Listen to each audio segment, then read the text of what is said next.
Like I love having to explain these things over and over and over again because it seems like some of the stuff that seem like red pill idioms seem very offensive, and they seem like, oh, well, women are property.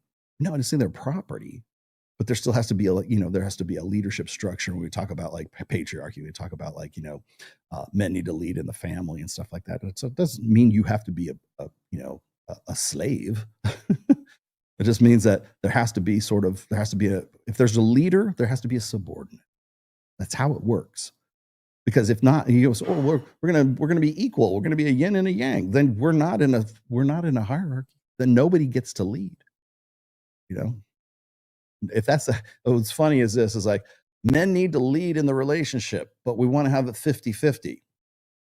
Okay, well, it's got to be one or the other. But the thing is like if that's the case, who's leading?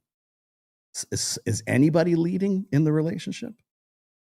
If it's 50-50, who gets the responsibility? It's usually the woman that has to sort of make up for the fact that if a guy is 50% of it, she's 50%.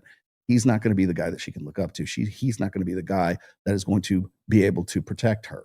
And so if that's the case, there's a vacuum, and that woman has to step into that vacuum and provide that security for herself. And that's why she resents that guy. He's not leading. You won't let him. You want everything to be 50-50. It's this like negative feedback loop. Women want a beta with a side of alpha.